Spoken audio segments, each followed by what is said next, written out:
Nueva emisión de Huellas. Hoy retomando un eje temático con el que hemos tenido mucha repercusión, el programa en el que hablábamos de la nomenclatura de las calles llevada adelante por el intendente de Trigueros de Godoy. En ese momento decíamos que el nombre de las calles dice mucho de una época, pero también pensamos, como cuando hicimos la historia de la Plaza General Paz o de la Plaza Vélez Sarsfield, que una calle, una arteria, también habla y mucho de la historia de una ciudad. Y hoy vamos a hablar de la historia a lo largo del tiempo, de la evolución a lo largo del tiempo y de los hechos destacados que se han producido a lo largo del tiempo en una calle que es emblemática en la ciudad, que es la calle Libertad, Arturo. Así es. Calle Libertad es una de las primeras 5 calles que tuvieron nombre en San Francisco, y ese nombre viene de la década de 1890. En aquel momento, en el pequeño pueblo que era San Francisco, simplemente había 5 calles, o únicamente había 5 calles que tenían nombre. Una era el Boulevard 9 de Julio, en homenaje a la Independencia, que era la principal arteria que tenía la localidad en aquel momento. Es más, ya habíamos visto en algún momento que ahí estaba la policía, la municipalidad, la estación de trenes que miraba hacia el frente, el Banco de la Nación, que estaba en... Ese es todo un dato, la estación de trenes miraba hacia 9 de julio, la parte frontal de la estación miraba hacia 9 de julio. Hacia 9 de julio, miraba hacia el sur. Entonces todo eso estaba concentrado, digamos de alguna manera, en los lugares de decisiones y de mayor actividad en San Francisco. Boulevard 9 de Julio, Día de la Independencia. El segundo boulevard era 25 de Mayo. Claro. Y hay que tener en cuenta que también aquella gente consideraba ya en aquel momento también más importante la celebración del Día de la Independencia que la Revolución de Mayo. Claro. La otra calle, la siguiente, fíjate vos el nombre que tenía, era Independencia, que es la actual Iturraspe. Claro. La actual Iturraspe se llamaba Independencia. Y hacia el sur teníamos la calle Libertad. Vos fíjate los nombres, incluyendo en esto que quienes tomaron la decisión de poner esos nombres era un consejo deliberante con una mayoría de extranjeros. Claro. Una mayoría de extranjeros. En una época donde la palabra libertad era emblemática para todo el proceso de organización del país y las ideologías dominantes de la época. Sí. O sea, teníamos Libertad, 9 de julio, 25 de mayo, Independencia. Y la calle central, digamos, que las cruzaba transversal a todas estas, era Umberto I, que era el nombre del rey de Italia, a la vez príncipe del Piamonte. Claro. Teníamos entonces lo que actualmente es la Avenida Libertador, era Umberto I. Bueno, esas son simplemente para indicar el origen de esta calle, ¿no es cierto? De calle Libertad, que es la que vamos a recorrer de alguna manera hoy, por lo menos. Forma parte del conjunto de las trazas de las calles más antiguas de la ciudad. Sí, de hecho.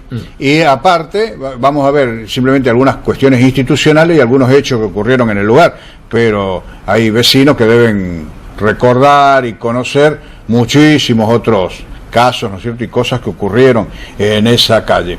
En realidad, la calle Libertad no nace en el camino interprovincial, allá en la avenida Bustos, ¿no es cierto?, sino que lo hace unos 50 metros más acá y se extiende a lo largo de 40 cuadras hasta Avenida Sabio, que es donde está el establecimiento de obras sanitarias, donde termina esta calle.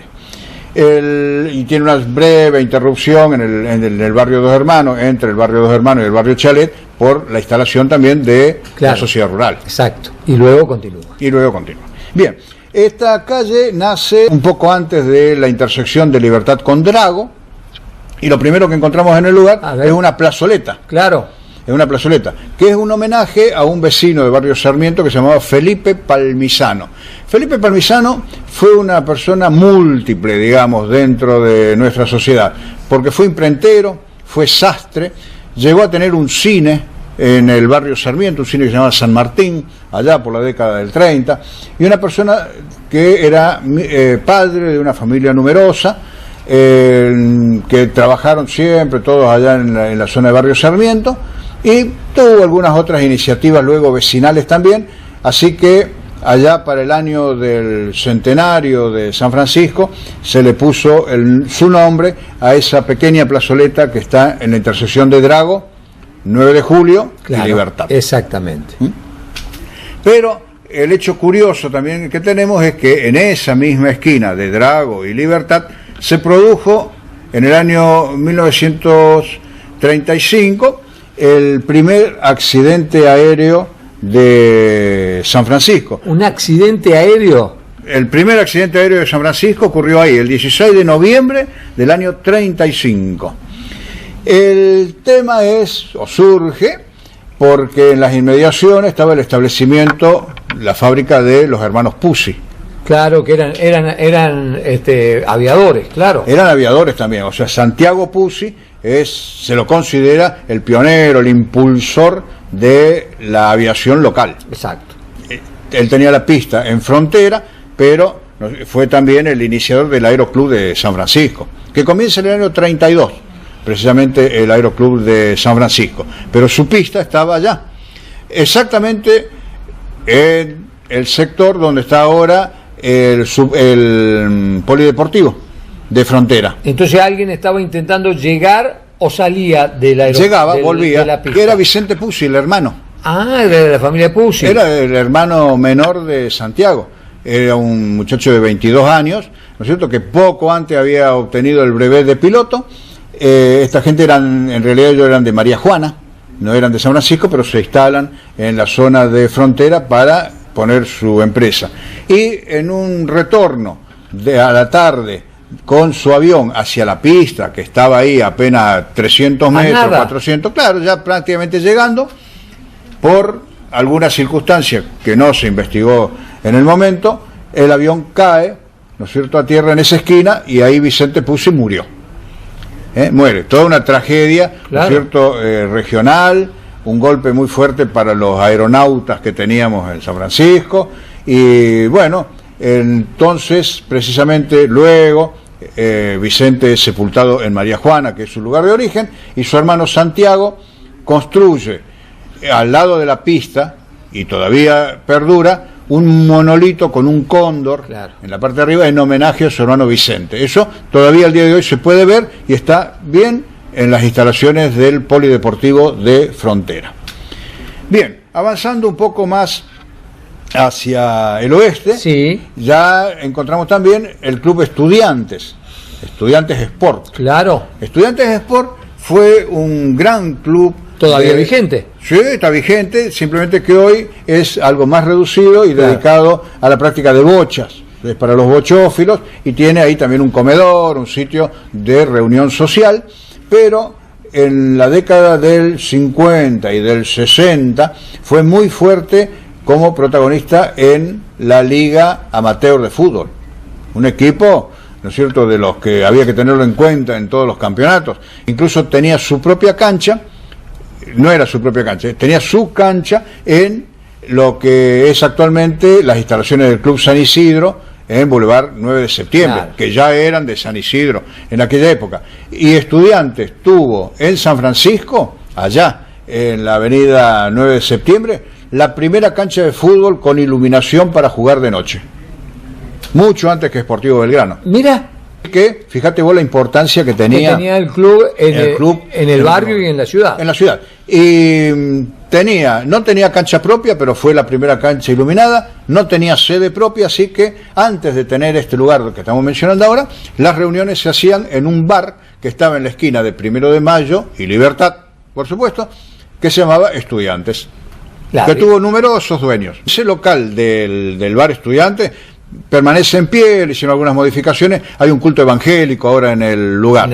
Y enfrente hay también una vieja construcción que hoy es una empresa metalúrgica, y en ese lugar funcionó lo que podríamos decir de alguna manera fue lo pionero en educación técnica en San Francisco. Un antecedente de lo que son la Escuela del Trabajo. La Escuela del Trabajo, el Teodoro Astegiano, claro, ¿no es cierto?, que se llamó Politécnico, el Politécnico, claro, el Politécnico, claro, que era de el señor Aldo Bonfiglioli. No era público, era privado. Era privado, era privado. Sí.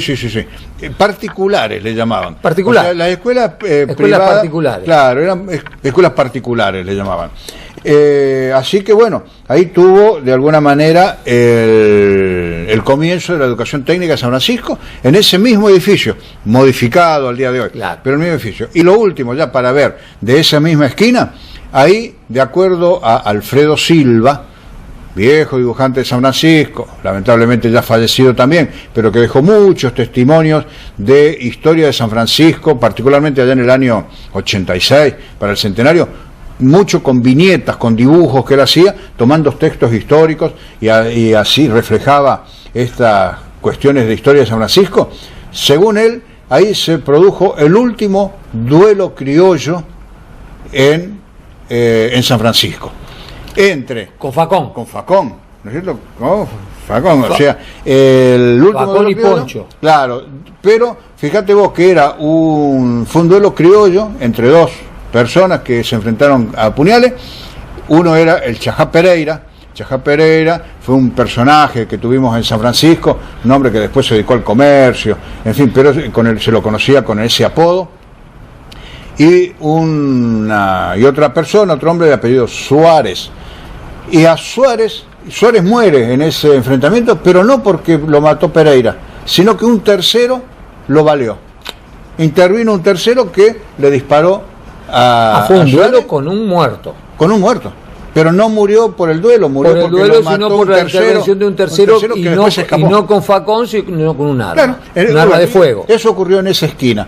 Y habíamos mencionado, y es conocido por gente grande de San Francisco, que aquel sector de la ciudad, que ahora es Barrio Sarmiento, desde el año 38 Barrio Sarmiento, se lo conocía como el barrio de la puñalada. Claro, era un lugar muy frecuentado, especialmente por quienes, vos nos los habías contado, por quienes arriaban el ganado que se cargaba en el ferrocarril en esa zona. Claro, porque ahí tenías dos estaciones de trenes cercanas, la del Mitre y la del Belgrano, y en las dos se hacía carga de animales, y los animales venían con arreo, generalmente el arreador, ¿no es cierto?, que el tropero que acompañaba a esas tropas venía con facones, así, y había muchos despachos de bebida en todo el sector.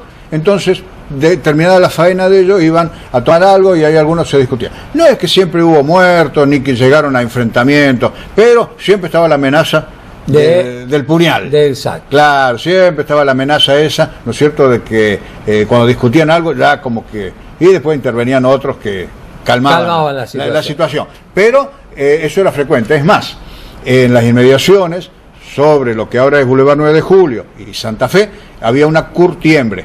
Gente que también trabajaba toda con cuchillos, con puñales, y a veces con su herramienta propia de trabajo, también circulaba en el sector. O sea, era mucha gente, digamos, relacionada a actividades de campo, ¿no es cierto?, y provistas de un cuchillo importante o un puñal. Y esta curtiembre, que era de la familia Lanfranchi, precisamente el dueño vivía en la esquina de Santa Fe y Libertad. Claro. Donde había un chalet que fue demolido en época más o menos cercana, a unos 10 años atrás, y fue la primera casa, o se considera la primera casa que en San Francisco tuvo pileta de natación. Mirá, claro. Todo un lujo. Todo un lujo, imagínate. Y que luego, con el paso del tiempo, se popularizó, al punto que hoy, bueno, contar con un natatorio en tu casa ya no es claro, es bastante común, claro, en muchas familias, ¿no es cierto?, pero vos tenerlo en tu casa era un lujo hasta los años 70 por lo menos. Sí, porque 70, si no las piletas 80. estaban en los clubes. Claro, estaban. Bueno, lo único que tenían la pileta así, digamos, en forma privada era Lanfranchi en esa esquina, y luego en los Tampieri en la Granja La Milka. Claro. ¿Cierto? O sea, fíjate vos, eran las dos piletas que había particulares. Después recién viene la pileta de Espora, ya también por el año 38. Bien, y lo último de esta cuadra de Calle Libertad entre Santa Fe y 1 de Mayo es que ahí estuvo la fábrica de guitarras Óptima de Merlino y de Vallis. Claro. Que cuando termina la empresa de Merlino y de Vallis, queda don Aldo Merlino, destacado luthier, ¿no es cierto?, que bueno, ha provisto de guitarras a los más grandes músicos y folcloristas de Argentina. Cafrune, el Chaqueño Palavecino, Jorge Rojas, Los Nocheros, en fin, infinidad de nombres podemos tener de quienes tienen o tuvieron guitarras de César Isela. Claro. ¿No es cierto? César Isela también. Bueno, que han tenido guitarras de Aldo Merlino. Ya vamos a pasar ahora a la otra esquina, en Irigoyen y Libertad, donde frente a lo que era la fábrica de Tampieri estaba el Club Alianza. Bien. El Club Alianza. El Club Alianza era un club de básquet, pero también tenía una pista donde organizaba bailes, reuniones sociales y kermeses. Claro. En aquellos tiempos. Hasta la década del 50, o sea, bastante avanzado el siglo XX, ahí estuvo el Club Alianza, que abarcaba desde Libertad prácticamente hasta Dante Alighieri, con todo el frente sobre el Boulevard Irigoyen. Así que todo ese sector... Un club hoy desaparecido. Un club hoy desaparecido. A una cuadra del lugar, teníamos también la sede del diario El Progreso. El diario El Progreso, que era de Amadeo Belén Cabrera. Claro. Amadeo Belén Cabrera es recordado hoy con una calle allá en barrio San Cayetano, pero fue una persona que era de Villa María de Río Seco, llegó a San Francisco, ejerció el periodismo desde adolescente hasta el año 51 en que falleció. Tenía un diario que se llamaba El Progreso, con el cual, mucho antes que otros medios, fue el que empezó a promover y a solicitar que San Francisco tenga un hospital, porque su existencia es anterior a lo del hospital, la escuela normal y la sociedad rural de San Francisco. Todavía lo promovían, se alentaban las gestiones, se requerían, se reclamaban las gestiones desde El Progreso. Desde El Progreso de Amadeo Belén Cabrera. Bien, bien. Luego, bueno, vinieron también otros medios que apoyaban esa iniciativa, pero el iniciador es Amadeo Belén Cabrera. Que bueno, tuve un diario, ¿no es cierto?, que fue muy humilde en los últimos tiempos, con toda una historia muy particular, porque todo el empeño, digamos, de trabajo y de dedicación suya estaba puesta en ese diario, de modo tal que a veces la familia no estaba muy favorecida porque el diario tampoco era una fuente muy redituable, claro. Bien, avanzando también sobre esta calle, llegamos a Avellaneda, Avellaneda y Libertad, donde están las instalaciones del Club Unión Social, Deportivo Unión Social, que está ahí desde finales de los años 50. Anteriormente, el Deportivo Unión Social estaba en la esquina de Colón y 25 de Mayo, en donde originalmente, hace muchísimos años, luego fue el origen de Radio San Francisco, en la planta alta. Y donde estuvo Pulpería, el comedor. La pulpería. Todo donde era el comedor de la pulpería era la pista de baile y de básquet del Club Unión Social. Y después ya ellos se van de ahí y se instalan en el lugar donde está actualmente. Y al frente, ¿no es cierto?, esta es una cuestión que no es institucional, pero casi lo sería por la antigüedad. En Acción Elevadores e Hidrogrúas estamos orgullosos de ser sanfrancisqueños. Orgullosos por facilitar los trabajos en altura y el manejo de carga con eficiencia y seguridad. De generar trabajo de calidad con tecnología 4.0 y de exportar nuestro trabajo a más de 20 países. Orgullosos de trabajar con los emprendedores, las instituciones y los clubes locales. Estamos orgullosos de cumplir nuestra misión de crecer y hacer crecer, apuntando cada vez más alto desde nuestra ciudad. Acción, Elevadores e Hidrogrúas. Se instalan en el lugar donde está actualmente.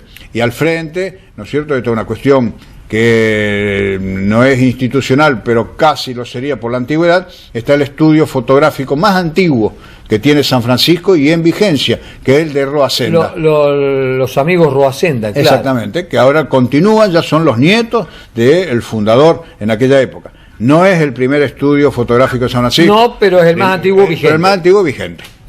Más antiguo vigente, con una tradición centenaria ya en fotografía en la familia, ¿no? Que es muy interesante, que ojalá continúe, ¿no es cierto?, así con el tiempo. Y en la otra cuadra tenemos una esquina muy interesante, que ya era el cruce de Libertad con aquella Humberto Primo antigua, claro, que comentamos antes, que actualmente es Libertador Sur, y ahí tenemos la policía, claro, desde el año, en esa época. claro, desde el año 14 que claro, está en ese lugar. Al frente, donde están las instalaciones de Cablevisión, ahí estaba el Correo. Luego del Correo ahí estuvo el Distrito Militar 42, que era una dependencia, claro, administrativa del Ejército. Después hubo otros comercios cuando se fue el distrito, hasta que ya hace más de 20 años está el Cablevisión en el lugar. Al frente, donde ahora hay una farmacia y todas unas construcciones nuevas, en un cuarto de manzana prácticamente, estaba el primer mercado municipal. Sí, que lo hizo construir Serafín Trigueros de Godoy. Que después se trasladó a cada esquina de 9 de Julio y Avellaneda. ¿Dónde está el Museo de la Ciudad? Donde ahora está el Museo de la Ciudad. Ahí, eso ya en la época de Antonio Lamberghini, que se traslada a ese lugar. Y al frente, hoy en la esquina también ahí de Libertador Sur y Libertad, tenemos el Colegio de Arquitectos, que muy antiguamente y durante décadas fue ocupado por una farmacia llamada la Farmacia del Mercado. Tenía el mercado al frente. Bueno, eso es todo un sector comercial que fue muy importante. Realmente era el corazón del pueblo, de la ciudad, por el movimiento que generaba la policía, el correo, el mercado y los negocios en que había alrededor, incluso todos bares, comedores, todo en las inmediaciones, porque la gente venía desde los pueblos a proveerse en el mercado municipal.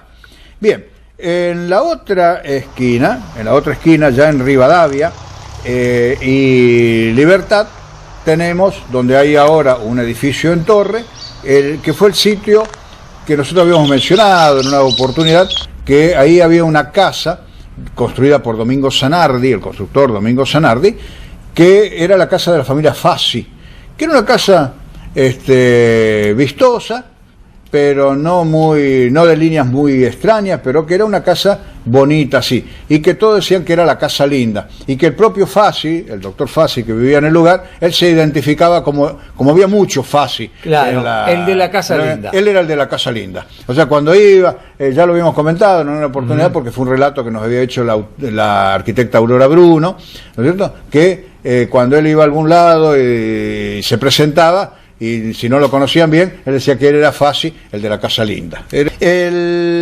Luego vamos ya a calle General Paz y Libertad, otra esquina interesante, porque ahí hoy encontramos en una de las esquinas las instalaciones de Alpi. Claro. Que eso surge ahí en realidad desde los años 60, pero Alpi ya viene de los años 50, cuando la República Argentina y el mundo, parte del mundo, habíamos tenido un problema muy grave con la poliomielitis o la parálisis infantil. Entonces surge a nivel nacional una entidad que se llamaba Alpi, tenía una filial en San Francisco, donde Elena Carra de Uriburu fue durante muchos años una de las personas más destacadas en impulsar esa entidad, junto con muchísimas otras mujeres de San Francisco que colaboraban en esto. Pero ahí, muy antes que esté Alpi, ahí estuvo una sede del Partido Justicialista en San Francisco. Ahí estaba instalada, digamos, en la época una unidad básica. Una unidad básica y sede partidaria también, partidaria, ¿no? En la época en que del primer peronismo, claro, que es el que va de los 40 a los 50. Exacto. Y al frente, donde hay una construcción ahora de 2 pisos, enfrente de Alpi, en ese lugar estuvo el origen de la Escuela Nacional 270, Río Negro. Comienza ahí, en esa esquina. Se traslada luego con el tiempo a Boulevard Juan B. Justo y finalmente, ya en los años 50, al lugar donde está en la actualidad. Pero vos fíjate que teníamos ya el Politécnico, esta escuela, y muchos años luego el Instituto Pablo VI, o sea, 3 institutos que están sobre calle educacionales, Libertad, que están también sobre calle Libertad. A mitad de cuadra de donde estaba la escuela 270, tenemos todavía al día de hoy el edificio de lo que era la Iglesia Bautista. La Iglesia Bautista es un templo que corresponde al culto evangélico, claro, pero esta era una escuela bautista. Es decir, todo ese edificio, que fue inaugurado también a finales de la década del 50, tenía el culto sobre calle General Paz, pero eso se había construido como una escuela donde podía haber un internado. Era una especie de seminario de evangélico, claro, pero venían desde primaria y secundaria, y ahí se daba toda la educación, o sea, se formaban dentro del establecimiento, y tenía capacidad hasta para 200 alumnos alojados. Mirá. Es muy grande. Muy grande. Y tenía todas las dependencias con infinidad de comodidades. Y ha venido gente de toda la región. Sí, de la región o del país podían llegar a instalarse ahí en San Francisco, pero es algo que no prosperó, no anduvo. Pero arriba, vos fijate que sigue, ¿no es cierto?, figurando. Y ahí, ese es un sitio que yo recuerdo, mucha gente le llamaban el Templo de Broda. El Templo de Broda porque los que estuvieron en una época allá, ¿no es cierto?, 60 años atrás, a cargo del templo, era una familia de apellido Broda. Claro. Que eran, Broda está todavía en San Francisco, incluso hubo un artista plástico que era de esa familia. Vamos a guiarnos un poco por lo que vemos aquí. Bien, sí. Ese era un edificio entonces educacional. Avanzando, llegamos ya a Boulevard Juan B. Justo. Claro. Un sitio que en la actualidad todavía sigue ocurriendo, y en varias cuadras a la redonda, cuando hay lluvias importantes, todo eso se inunda. Entonces, periodísticamente, por allá por los años 40 y 50, le llamaban que ese era el sector de Venecia de San Francisco. La Venecia de San Francisco. Porque claro, las calles... Formaba parte de la Gran Laguna. Claro, ya tenía adoquinado, pero era parte de la Gran Laguna donde se desarrolló la ciudad de San Francisco. Es un tema también muy interesante, era la Laguna del Bayo, que no estaba concentrada en 2 o 3 lugares, sino que iba como desde calle Moreno hasta Libertad, Juan B. Justo y un poco más allá, ¿no es cierto? Ocupaba prácticamente todo lo que es el centro de San Francisco, y la parte más profunda de la laguna sí estaba en la cuadra, acá cerca del canal, que es Iturraspe, Belgrano, Alberdi y Libertador, que es la zona que primero se inunda en la ciudad, porque naturalmente el terreno ahí es bajo, y luego se desparrama hacia los costados, pero ese era el tamaño y era una laguna permanente que teníamos en San Francisco. En esta esquina ocurrió también un hecho muy trágico, el más trágico que haya ocurrido en lo que serían las protestas sindicales de San Francisco, porque ahí el 20 de noviembre de 1929 se produce un enfrentamiento muy importante entre gremialistas, policías de San Francisco y policías que integraban el escuadrón de seguridad, que se llamaba, que venía desde Córdoba y era policía montada, muy brava, muy pesada. Todo esto en el contexto de lo que Beatriz Casali muy bien describe en su libro El primer Tampierazo. Exactamente. Beatriz hizo todo un estudio, ¿no es cierto?, de lo que fue esa huelga, que comienza con protestas, no todos los días, pero era algo muy continuo desde agosto hasta noviembre del año 29. Mucho tiempo, pero diariamente con marchas, con manifestaciones y frecuentando también, incluyendo muchos paros. Y hay todo un resurgimiento sindical en San Francisco, porque si bien esto estaba concentrado, comienza en la fábrica Miretti, pasa luego al Molino Meteoro de la familia Agüero, pasa después a Tampieri, pero después se distribuye ese descontento de los trabajadores en infinidad de otros gremios y el surgimiento de otros gremios. Ahí es donde matan en la represión a una niña de 14 años. Exactamente, Herminia Venegas, que era empleada de la fábrica Tampieri, muere ahí, pero no es la única, porque mueren otras 4 personas más. Exacto. Entre ellos, no solamente de la parte gremial, sino también uno que era del grupo de policía. Claro.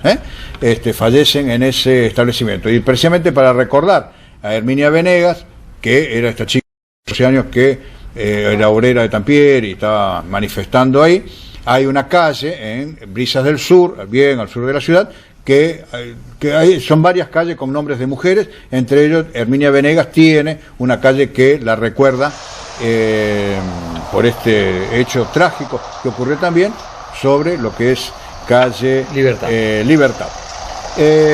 Bueno, luego un poco más adelante, allá ya en el otro bulevar, que es Caseros, ahí nos encontramos con la iglesia Nuestra Señora de la Consolata, que surge a finales de los años 50, y también está el colegio Pablo VI, que es del año 69. Pero antes de que esté el colegio, en las construcciones que se ven alrededor de la iglesia, eso era un seminario, un seminario de misioneros. que tuvo muy fuerte impulso, no solamente de seminaristas de San Francisco, sino que venían del país, han venido del país, gente, jóvenes, ¿no es cierto?, que querían ser misioneros, a tal punto que animó al padre Viola, que era el que estaba al frente del Cotolengo, a hacer en San Francisco un seminario menor, que le llamaban, donde la comunidad de San Francisco aportó mucho dinero para que se haga, además de Misiones Consolata, que también aportó, y se hizo un edificio grande, importante, como para recibir a muchos más gente con vocación, claro, ¿no es cierto? vocaciones. Claro. Y no llegó a terminarse el edificio porque cuando se estaba en esto, abruptamente, ahí en los mediados de los años 60, todo el tema vocacional religioso cae, no solamente en las misiones, sino en todo lo demás, y el edificio queda abandonado en medio del campo, digamos, donde se estaba construyendo, y bueno, que al paso del tiempo se lo obtiene la municipalidad, en fin, incluso durante la gestión de Mariano Juan Planer, que efectivamente consiguen hacerse del edificio, comprándolo a las Misiones Consolata, y es donde está ahora la UTN. Claro. Ese edificio de la UTN, en toda su estructura original, sí, que es muy grande, iba a ser un seminario de misioneros de la Consolata. Un datazo. Claro, un dato muy interesante, muy importante, que en definitiva, bueno, terminó cumpliendo una función educativa, ¿no? Sí, señor. En lugar de función misionero, ingenieros. Y luego, bueno, se avanza un poco más allá, ya tenemos el barrio rural, tenemos la rural, pasando la rural, ya hay menos actividades, hay menos cosas, pero porque todo es más reciente, y nos encontramos con el barrio Dos Hermanos, que viene allá de la década del 40 el barrio, pero comienza a poblarse más intensamente a partir de los años 50 y 60. Y ahí, sobre calle Libertad, nos encontramos con una plaza que lleva el nombre de Cervantes, la Plaza Cervantes. La conocemos más como la placita de barrio Dos Hermanos. Claro, pero la plaza se llama Cervantes, al lado está la iglesia, la capilla, ¿no es cierto?, del barrio, que bueno, ha sido reconstruida hace poco tiempo, porque recordemos que hace unos años antes también había sido destruida en la parte del techo y todo, por una tormenta. Pero hay que tener en cuenta que en un momento dado, la calle Libertad, en la época del peronismo, ¿no es cierto?, le sacan el nombre de Libertad y le pusieron calle Cervantes. Claro. Calle Cervantes, a toda esa calle. Y el nombre de Libertad se lo pasan a una calle de extramuros que había en aquel momento, que es la actual avenida Trigueros de Godoy. Claro. Esa era la calle Libertad. Y la otra era Cervantes. Luego, cuando se produce la revolución del 55, pero pasado todavía un tiempo bastante largo, siguió llamándose Cervantes, hasta que en la época del intendente Peretti, en 1960, vuelven a ponerle Libertad y le pasan el nombre de Cervantes a la avenida que tenemos en la actualidad, que hoy es la avenida Cervantes. Y conservan el nombre de Cervantes en la plazoleta. En la plazoleta, ¿no es cierto? Y bien, y lo otro es que un poquito más allá, ya llega, esto termina, la calle Libertad finaliza en lo que es Sabio, en la avenida Sabio, y ahí tenemos como un recuerdo del lugar, que hasta hace poco tiempo había un tapial, donde había un mural recordando a un chico que había fallecido en un accidente, y que era un sitio de reunión de los amigos de este joven, y estaba el mural pintado con él. Bueno, eso lamentablemente no pudo mantenerse, porque luego ya el predio ese fue vendido, ahí se hizo una construcción, ¿no es cierto?, de 2 pisos en el lugar, y el tapial ha desaparecido, pero queda como recuerdo, hay fotos en el archivo y en el museo, de lo que era el mural y este recordatorio que los amigos habían hecho a este joven. Y ahí termina el recorrido de la calle Libertad. Hay infinidad de otras cosas que ocurrieron en el lugar, ¿no es cierto? Y ya, como dije antes, los vecinos podrían... Pero fíjense ustedes cómo recorriendo una calle... Podemos ir transitando distintos lugares de la historia. Y lo último es que calle Libertad también fue cuna, digamos, de alguna manera, de 3 periodistas de San Francisco que han trascendido a nivel nacional y algunos de ellos a nivel internacional también. Como tenemos en calle Libertad al 800 fue la época de infancia de Alejandro Fantino. Exactamente, se crió ahí. Fantino se crió ahí, enfrente de casi de lo que es los talleres de don Aldo Merlino. Claro. Por una casualidad, él allá en Libertad, al 1200, donde estuvo el diario El Progreso, al frente nació Néstor Dip, Claro. Cacho Dip, Actualmente que actualmente está trabajando en C5N como periodista. Y en la otra cuadra, no es que nació ahí, sino que ahí ya estuvo después su familia y él en algún tiempo de adolescencia, Ricardo Trotti.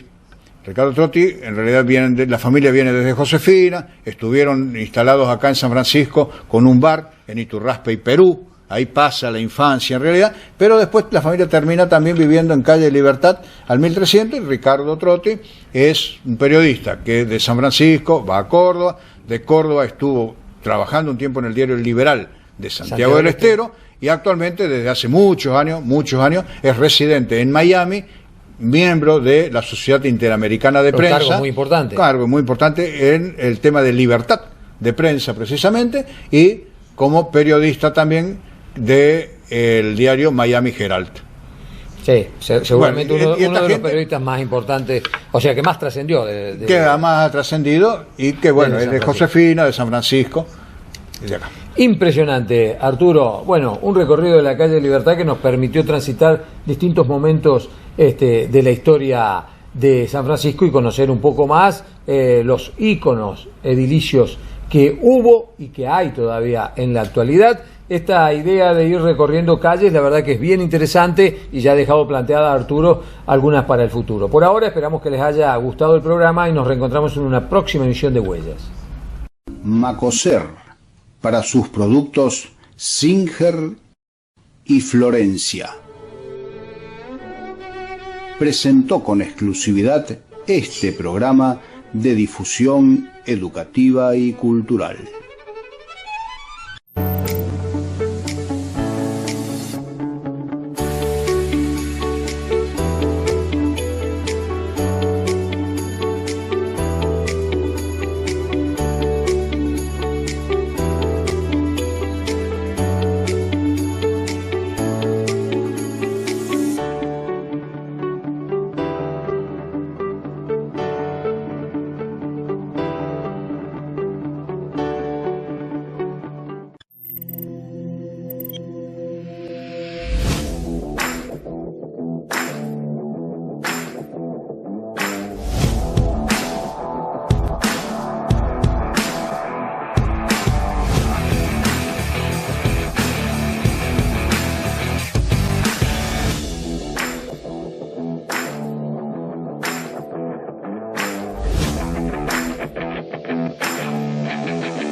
En Acción Elevadores e Hidrogrúas estamos orgullosos de ser sanfrancisqueños. Orgullosos por facilitar los trabajos en altura y el manejo de carga con eficiencia y seguridad. De generar trabajo de calidad con tecnología 4.0 y de exportar nuestro trabajo a más de 20 países. Orgullosos de trabajar con los emprendedores, las instituciones y los clubes locales. Estamos orgullosos de cumplir nuestra misión de crecer y hacer crecer, apuntando cada vez más alto desde nuestra ciudad. Acción, Elevadores e Hidrogrúas.